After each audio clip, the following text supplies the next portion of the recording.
નમસ્કાર વિદ્યાર્થી મિત્રો, આપણે પ્રાચીન ભારતીય સાહિત્યની અંદર વેદો વિશે માહિતી મેળવી, ત્યાર પછી રામાયણ અને મહાભારત વિશે માહિતી મેળવી, બૌદ્ધ સાહિત્યની વાત કરી. હવે આપણે ગુજરાતી સાહિત્યની ગદ્ય પદ્યની વાત કરીશું. તો પ્રાચીન યુગની અંદર એ ગુજરાતી ભાષામાં પદ્ય સાહિત્ય રચાયું હતું. અને સમય જતાં એ ગુજરાતી ભાષામાં પણ એ અનેક ખેડાણો એ થતા અનેક કૃતિઓ રચાઈ અને એમાં કયા કયા કવિઓ અને સાહિત્યકારો થઈ ગયા તો એની વાત કરીએ તો નરસિંહ મહેતાનું નામ આપ સૌ જાણો છો. ત્યાર પછી મીરાબાઈ છે, દયારામ, અખો, પ્રેમાનંદ, પ્રીતમ, ગંગાસતી જેવા સાહિત્યકારોએ પદો, ગીતો, ગરબી, છપ્પા, આખ્યાન કાવ્યો વગેરે રચીને એ ગુજરાતી સાહિત્યના જે વારસાને એ સમૃદ્ધ બનાવ્યો.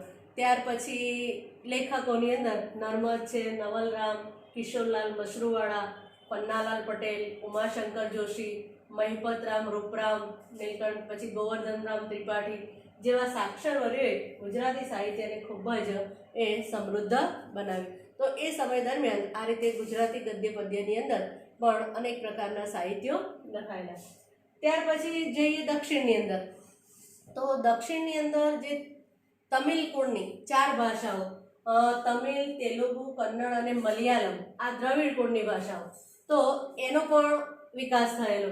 જેમાં સૌથી જૂની ભાષા જે દ્રવિડ કુળની ભાષાઓ છે એની અંદર સૌથી જૂની ભાષા છે તમિલ ભાષા, અને તેનું સાહિત્ય એ ઈસવીસનના પ્રારંભ જેટલું એ જૂનું હોવાનું મનાય છે. તમિલ સાહિત્ય છે એ ઈસવીસન જે છે એનો પ્રારંભ થયો એટલું જૂનું, અને ભારતની પ્રચલિત પરંપરા અનુસાર એ 3 સંગમોનું આયોજન થયું, જેમાં અનેક સંતો અને કવિઓએ પોતાની એ રચનાઓ તૈયાર કરેલી, અને એ સંગમ સાહિત્યના અનેક વિષયો છે. આ જે સાહિત્ય રચાયું એના વિષયો દરેકની અંદર લગભગ સરખા જેવા છે. તો રાજનીતિનો વિષય, પછી યુદ્ધનો વિષય, પછી પ્રેમ પ્રસંગ, આ બધા વિષયો પર એ આ જુદું જુદું સાહિત્ય રચાયેલું. આ સાહિત્યનો પ્રસંગ જે પ્રસિદ્ધ ગ્રંથ છે એ તું થોકઈ, એની અંદર શું 8 કાવ્યોનું સંકલન છે, અને તોલકાપ્પિયમ એ વ્યાકરણ ગ્રંથ છે. પછી પથ્થુપાતુ આની અંદર 10 ગીતો. તો આ રીતે જુદા જુદા સાહિત્ય રચાય. એમાં કવિ તિરુવલ્લુવરનો જે પ્રખ્યાત ગ્રંથ છે એ કુરલ, એની રચના થઈ, અને આ કાવ્ય ગ્રંથમાં એ જીવનના અનેક પાસાઓનું એ વિવેચન એ કરવામાં આવ્યું છે. પછી છે શિલ્પતિકારમ અને મણિમેખલાઈ, આ પ્રારંભિક તમિલ સાહિત્યના એ વિખ્યાત ગ્રંથો છે. તો આ રીતે જે પ્રાચીન ભારતીય સાહિત્ય છે એની અંદર આટલી બધી બાબતોનો સમાવેશ એ થાય છે. આટલા પ્રકારનું સાહિત્ય રચાયું. અને ત્યાર પછી આપણે બીજા મુદ્દા ઉપર જઈશું, તો એ છે મધ્યકાલીન સાહિત્ય. મધ્ય સમય દરમિયાન મધ્યકાળની અંદર એ કયા કયા પ્રકારનું સાહિત્ય રચાયું એની વાત કરીશું. આ મુદ્દાની અંદર તમારે ઇઝી રાખવા માટે શું કરવાનું, તો એક બાજુ સાહિત્યકારોના નામ લખવાના અને બીજી બાજુ એની સાહિત્ય કૃતિઓ. એટલે આ જે મુદ્દો છે એ તમને એકદમ યાદ રાખવામાં સરળ થઈ જશે, બરાબર. બાકી આ વિચાર તેમ થાય કે આટલું બધું કેવી રીતે યાદ રાખવું સાહિત્ય, એટલે એક એક કરીને નોંધતા જવાનું અને સાહિત્યકાર અને સાહિત્ય કૃતિ એ રીતે યાદ રાખતા જવાનું. ઉત્તર ભારતની અંદર મધ્યયુગની શરૂઆતમાં એ સંસ્કૃત એ સાહિત્યની ભાષા બની રહી હતી. આ યુગની અંદર એ કાશ્મીરની અંદર 2 એ મહાન ગ્રંથો આલેખાયા. એમાં પહેલો ગ્રંથ છે કથા સરિત સાગર, સોમદેવે લખેલો. એક બાજુ આપણે નામ લખીશું તો અહીંયા શું લખીશું, સોમદેવ સાહિત્યકારનું નામ, અને બીજી બાજુ એમનો ગ્રંથ છે કથા સરિત સાગર. ત્યાર પછી કલ્હણનો રાજતરંગિણી ગ્રંથ. તો એની અંદર આ રાજતરંગિણી ગ્રંથ એ કાશ્મીરના ઇતિહાસને આલેખતો ગ્રંથ છે. એ સમયનો કાશ્મીરનો આખો ઇતિહાસ એ આ ગ્રંથની અંદર આલેખાયેલો છે, અને આ રીતે આ ગ્રંથ મહત્વપૂર્ણ છે. સાચા અર્થમાં તે ભારતનો સર્વપ્રથમ એ ઐતિહાસિક એ ગ્રંથ ગણાય છે. આ ખાલી જગ્યામાં કે જોડકામાં ક્યાંક પૂછાતું હોય છે, એ રીતે પણ યાદ રાખજો કે સૌથી પહેલો ઐતિહાસિક ગ્રંથ કયો, તો રાજ તરંગીણી, કલ્હણનો જે રાજ તરંગીણી કાશ્મીરના ઇતિહાસને આલેખતો ગ્રંથ છે તે. ત્યાર પછી જયદેવ એમનું છે ગીત ગોવિંદ, એની ગણના સંસ્કૃતની સુંદરમાં સુંદર કાવ્ય ગ્રંથોની અંદર થાય છે. આ સમયે અપભ્રંશ થયેલી ભાષાઓમાંથી આધુનિક ભારતીય ભાષાઓનો વિકાસ શરૂ થયો હતો અને ત્યાર પછી કવિ ચંદ બરદાઈ એમણે પૃથ્વીરાજ રાસો, આ હિન્દી સાહિત્યનો પ્રારંભિક ગ્રંથ છે અને એની અંદર એમણે પૃથ્વીરાજ ચૌહાણના જે વીરતાપૂર્ણ કાર્યો હતા એ કાર્યોનું એ આ ગ્રંથની અંદર વર્ણન કરેલું છે. આ જે ગ્રંથ છે એ હિન્દી સાહિત્ય જગતમાં વીરગાથાના યુગનો પ્રારંભ થયેલો. આ ગ્રંથ પછી એ વીરગાથાઓ, જે વીરો થઈ ગયા એમની ગાથાઓ લખવાની એના પછી શરૂઆત થઈ હોવાનું મનાય છે. આ સમયે દક્ષિણ ભારતની અંદર સંસ્કૃત સાહિત્યની મોટા પ્રમાણની અંદર રચના થયેલી અને એની અંદર શંકરાચાર્યનું ભાષ્ય એ મુખ્ય છે. આ સમયે દ્રવિડ કુળની ભાષાઓનો વિશેષ વિકાસ થયો. થોડા સમય સુધી કન્નડ સાહિત્ય પર જૈન ધર્મની ગાઢ અસર પડતા એ જે ત્રિપુટી હતી, કવિ પંપા, પોન્ના અને રન્ના, તો એમણે કયા કયા ગ્રંથો લખ્યા તો એ આપણે જોઈએ તો એ સમયે એ આ જૈન ધર્મની જે અસર હતી ને એને કારણે એ પંપાએ આદિપુરાણ રચ્યું હતું. પછી એની અંદર એમણે 16મા જે જૈન તીર્થંકર થઈ ગયા તો એ એમનું જીવન આલેખતું શાંતિ પુરાણ એ કવિ પોન્નાએ તૈયાર કર્યું. ત્યાર પછી રન્નાએ અજીતનાથ પુરાણ નામની કૃતિ રચી. તો આ રીતે એ સમયે કવિ પંપા, પોન્ના અને રન્નાએ પ્રારંભિક કન્નડ સાહિત્યની ત્રિપુટી તરીકે એ ઓળખવામાં આવે છે.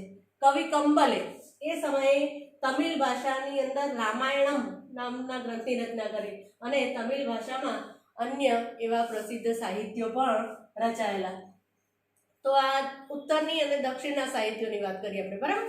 હવે ત્યાર પછી જો ભારતીય ભાષાઓનો વિકાસ એ સાહિત્યિક કૃતિઓની રચના દિલ્હીના સલ્તનત કાળની અંદર ખૂબ જ વેગીલી બની અને એ સમયે હિન્દી ભાષાની અંદર બે સ્વરૂપો, કયા બે સ્વરૂપો હિન્દી ભાષાના? તો વ્રજ અને ખડી બોલી, એની અંદર પણ સાહિત્યિક રચનાઓનો વિનિયોગ થવા લાગ્યો અને આ બંને ભાષાઓની અંદર અનેક ભક્તિ ગીતો રચાયા. વ્રજ અને ખડી બોલીની અંદર અનેક પ્રકારના ભક્તિ ગીતો, એમાં હિન્દી અને ગુજરાતી ભાષા સાથે મળતી આવતી જે રાજસ્થાની વીરગાથાઓ લખાઈ, એમાં આલ્હાવ, ઉદલ, પછી બિસલદેવ, ત્યાર પછી રાસો આ સમયની વિખ્યાત વીરગાથાઓ છે. અને આ ઉપરાંત એ સમયે અન્ય આધુનિક ભારતીય ભાષાઓની અંદર પણ સાહિત્ય રચવાનું શરૂ થયું હતું. એની અંદર મુલ્લા દાઉદનો જે ગ્રંથ છે ચંદ્રાયન, એ અવધી ભાષાનો સૌથી પ્રાચીન, સૌથી જૂનો એ ગ્રંથ મનાય છે.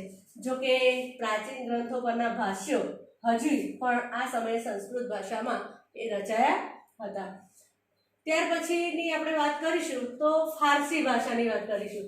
તો એ સમયે દિલ્હીની રાજભાષા એ ફારસી ભાષા હતી અને એના સાહિત્યની અસર રૂપે અનેક ફારસી શબ્દોનો એ સમાવેશ ભારતીય ભાષાઓની અંદર થયેલો જોવા મળે છે. આપણી જે ભાષા છે એની અંદર ઘણા બધા ફારસી શબ્દો હોય છે, એ આની અસર છે. અને આ યુગની અંદર એ અનેક ઇતિહાસકારો થયા. એની અંદર જિયાઉદ્દીન બર્ની એ તારીખે ફિરોઝાશાહી નામના ગ્રંથની રચના કરી, જેમાં એણે ખલજી અને તગલક વંશ જે છે તો એને જે બંનેનો રાજ્યનું વિસ્તૃત એ વિવરણ એની અંદર કરવામાં આવ્યું છે. રાજકીય સિદ્ધાંતો ઉપર એ ફતવાએ જહાદારી નામનો ગ્રંથ પણ લખાયો. ત્યાર પછી વાત કરીશું આપણે અમીર ખુશરોની. અમીર ખુશરો એ માત્ર સાહિત્યકાર નહોતા, એ ઇતિહાસકાર પણ હતા, કવિ પણ હતા, શાયર હતા અને સાહિત્યકાર પણ હતા. તો એમણે અમીર ખુશરો એ સમયના સાહિત્યકાર ગણાય છે અને તેઓ જે કવિ પણ કહેવાતા, ઇતિહાસકાર, રહસ્યવાદી સંત અને સંગીતકાર હતા. સુપ્રસિદ્ધ હજરત નિઝામુદ્દીન ઓલિયા એ તેમના ગુરુ હતા અને એમની જે મહત્વની કૃતિઓ છે અમીર ખુશરોની, એની અંદર આસિકા, પછી નૂર, સિપિહર અને કિરાતુલ સદાયરનો સમાવેશ થાય છે. આ ઉપરાંત તેમણે અનેક કાવ્ય ગ્રંથોની પણ રચના કરેલી અમીર ખુશરોની વાત કરીએ તો એમને પોતે ભારતીય હતા એ બાબત ઉપર ખૂબ જ ગર્વ હતો અને એમણે એટલા માટે તો ભારતને પૃથ્વી પરનું સ્વર્ગ ગણાવતા હતા. ભારત એ આ પૃથ્વી ઉપરનું શું છે? સ્વર્ગ. અને એમણે પોતાના પુસ્તકોની અંદર પણ એમણે જે પુસ્તકો લખ્યા છે એ પુસ્તકોની અંદર એ આ રીતે ભારતનું વાતાવરણ, પછી એની સુંદરતા, એની ઇમારતો, એનું જ્ઞાન વિજ્ઞાન, આ બધી જ બાબતોના પુષ્કળ પ્રમાણની અંદર વખાણ કરેલા છે. અમીર ખુશરો દ્રઢપણે એવું માનતા કે હિન્દુ ધર્મનું સાર તત્વ અનેક રીતે એ ઇસ્લામ સાથે મળતું આવે છે અને તે દિલ્હીની આજુબાજુ જે બોલવામાં આવતી ભાષા હતી એ ભાષાને એ હિન્દવી ભાષા કહેતા અને પોતાની એને માતૃભાષા ગણાવે છે. આ ભાષામાં પણ એમણે અનેક પ્રકારની કવિતાઓ રચી છે. હિન્દી અને ફારસી ને ભેગી કરીને એમણે કેટલીક દ્વિભાષી ચોપાઈઓની પણ રચના કરેલી છે અને કેટલાક દુહાઓ પણ રચેલા. એમણે શરૂ કરેલા આ જે સ્વસ્થ પરંપરા હતી એ સદીઓ સુધી ચાલુ રહી. પછી તો ઘણા બધા એવા કવિઓ અને લેખકો જેમણે આવી રીતે બે ભાષાઓને ભેગી કરી અને આવા સાહિત્યની રચના કરેલી. હવે પ્રાદેશિક ભાષાઓ, તેના સાહિત્યને પ્રાદેશિક શાસકોએ વેગ આપ્યો. હવે બીજી સાહિત્યની વાત કરીએ તો જે તે પ્રદેશના જે સાહિત્યકારો હતા તો એ લોકોએ એમની પ્રાદેશિક ભાષાની અંદર સાહિત્ય રચવાનું શરૂ કર્યું. ભક્તિવાદના સંતોએ લોકોની ભાષામાં ઉપદેશ આપ્યો. એમાં વાત કરીએ આપણે કબીરની, બરાબર? તો અનેક સંત કવિઓનો, કબીર સિવાય પણ અનેક સંત કવિઓનો સમાવેશ એમાં થાય. એ વખતે ભોજપુરી અને અવધી એ હિન્દી ભાષાની મુખ્ય બોલીઓ હતી અને એની જે રચનાઓ હતી એ સધુકડી લોકબોલીમાં છે. એમણે રચેલા જે દોહરાઓ છે, કબીરના શું જાણીતા છે તો દોહરાઓ, એની અંદર લોક સાહિત્ય નું ઘણું બધું જાણવા જેવી બાબતો જોવા મળે છે અને એ લોક સાહિત્યનું અંગ પણ બનેલા છે. પછી મલિક મોહમ્મદ જાયસી અવધીમાં પદ્માવત નામનું મહાકાવ્ય લખ્યું. તુલસીદાસ જે છે તો એમનો પ્રસિદ્ધ ગ્રંથ એ રામચરિત માનસ એ સમયે અવધી ભાષાની અંદર લખાયેલો. આ યુગમાં અવધી ભાષાની અંદર બીજા પણ અનેક કવિઓ અને સાહિત્યકારો થઈ ગયેલા. ત્યાર પછી આ યુગની અંદર હિન્દી ઉપરાંત બીજી ભાષાઓની અંદર પણ સાહિત્ય રચાયેલું. બંગાળની વાત કરીએ તો બંગાળનો જે સુલતાનોના આશ્રય રહીને કૃતિ વાસે બંગાળીમાં રામાયણ અને પ્રસિદ્ધ કવિ ચંડીદાસે એ અનેક સેંકડો ગીતો લખેલા. બંગાળમાં સંત ચૈતન્યથી ભક્તિ ગીતો લખવાની પરંપરા જે શરૂ થઈ એ ગુજરાતીની અંદર કોણે ભક્તિ ગીતો લખ્યા તો નરસિંહ મહેતાએ. ત્યાર પછી નામદેવ અને એકનાથે મરાઠી ભાષાની અંદર ભક્તિ ગીતો રચ્યા. જેનું અબીદીનના આશ્રય એ કાશ્મીરમાં મહાભારત અને રાજતરંગિણી જેવા અનેક સંસ્કૃત ગ્રંથોનો એ ફારસી ભાષાની અંદર અનુવાદ થયો. વિજયનગરના સમ્રાટોના શાસનકાળમાં સંસ્કૃતનો જે વિકાસ હતો ચાલુ રહ્યો અને આમ છતાં આ યુગ તેલુગુ સાહિત્યના વિકાસનો મહત્વપૂર્ણ એ સમય કહી શકાય. વિજયનગરનો મહાન સમ્રાટ હતો કૃષ્ણદેવરાય. એણે તેલુગુ સંસ્કૃતના લેખક હતા અને એમણે આમુક્ત માલ્યદા એ ગ્રંથની રચના કરેલી.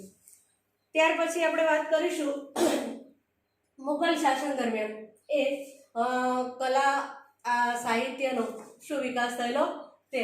મુઘલ શાસન દરમિયાન વાસ્તુકલા અને અન્ય કલાઓની સાથે સાહિત્યનો પણ વિકાસ થયેલો. પ્રથમ મુઘલ બાબરે એ તુર્કી ભાષાની અંદર એ તુઝુકે બાબરી આત્મકથા છે એની પોતાની એ રચી. ત્યાર પછી એનું ફારસીની અંદર બાબરનામા નામથી ભાષાંતર કરવામાં આવ્યું.